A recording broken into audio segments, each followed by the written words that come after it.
Ken Klippenstein broke an amazing story for the nation here. And I know that I've given you about 100 stories related to this pandemic that have already pissed you off to the high heavens, but this one might take the cake.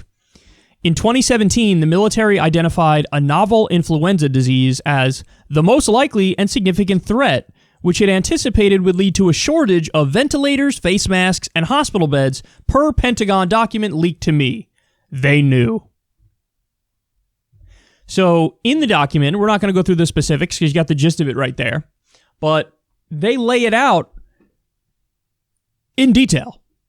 And, you know, honestly, tell you the truth, what this is this is fodder for conspiracy theorists too, because it almost seems like you're going to read this and go, this is almost like some, 9/11 inside job type stuff where it's curious. You look at it and go, really? They literally even said in the report, coronavirus. Now, that might not be as spooky as it seems, because coronavirus is a type of virus where there's a family of those viruses. It's a certain kind of virus. So that's why we originally called this the novel coronavirus. Novel meaning new to humans, coronavirus meaning the category of virus. But that's why the real name now, we call it COVID-19, because it's a specific kind of coronavirus.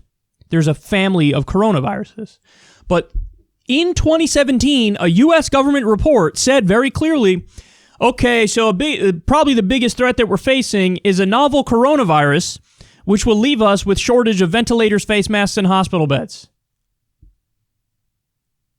They knew, and they did nothing about it. Now, by the way, I'm not absolving the Obama administration either, because we told the story on this show of how we got that ventilator shortage. So in 2009, I believe it was, they contracted with a small medical device company to give us a lot of ventilators in case something like this happened. And they wanted a smaller, cheaper, easier to use ventilator. And a company got to work on it. They made the prototypes. The federal government looked and said, ooh, we like this one. So they ordered a whole bunch of them. You know what happened? A bigger medical device company called Covidien, curious enough, because we have COVID-19 and the name of the medical device company is Covidien. Covidien came in, bought the company, got the approval from the government to do so. That happened under the Obama administration. And then they canceled the contract and shut it all down. So the government was planning in 2009, hey, if we have a pandemic, let's make sure we're prepared. Because they didn't stick with the original company, because the bigger company bought it out, so monopoly power is a huge issue here. And they said no more to the deal, and the federal government agreed. All of that stuff, perfect storm of, now we're a mess, now we have a novel coronavirus, and you see the results unfolding right in front of you. Great work from Ken Klippenstein here, because he's basically showing they know. This is the equivalent of the George W. Bush memo, Bin Laden determined to attack in the United States. Remember that? Some of you might not. But there was a memo on George W. Bush's desk. Bin Laden determined to attack in the United States. And they did Dickie McGee's acts. They did nothing. And then Bin Laden attacked. And you know the rest of the story. Multi-trillion-dollar wars, hundreds of thousands of innocent people killed, torture, all that. They exploited the pre-existing ideology that they had, namely topple all the governments that are hostile to the U.S. This is the equivalent of that. This is the equivalent of Bin Laden determined to attack in the United States. This is 2017. U.S. is susceptible to a novel coronavirus, and we have a shortage of hospital beds and face masks and ventilators and all that stuff. Lays out in extreme detail in that report. We're a failed state, man. I mean, what else is there to say about this? We're a failed state. And now, even handling the fallout of it, we just covered the story. We have in 1 week 6.1 or 6.6 million new unemployed people who filed for unemployment. The old record was just under 700,000. We have no idea what we're doing. We have no idea what we're doing. We don't know how to handle this. This is a total and complete disaster and mess. It's time for some serious change, man. Some serious change. We got to get all of the corrupt corporatists out of our government. We got to get all of the stupid people out of our government. And we got to not only represent the people, but also listen to expertise when it's necessary.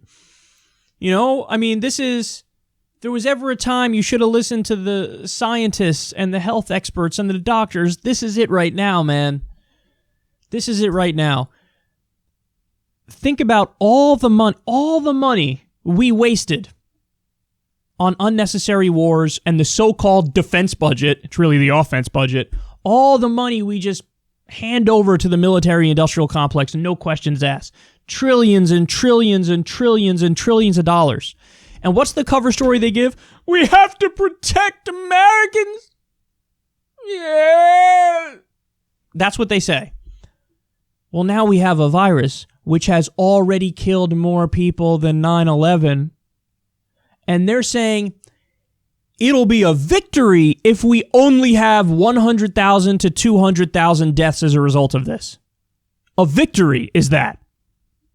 So all that money to defend the country, and then meanwhile, the virus is doing something Al-Qaeda could only dream of. Imagine Al-Qaeda killed 100,000 to 200,000 Americans in the course of a season. What would our reaction be? There would be nukes dropped. But when it's a virus, we couldn't even do the basic preparedness of having the right number of ventilators, the right number of beds, the right number of masks. We couldn't even do the basic stuff. We couldn't have a stockpile of antiviral drugs. You know, there's an AIDS drug which helps fight RNA viruses, and this coronavirus is an RNA virus. Why didn't we have a stockpile of that?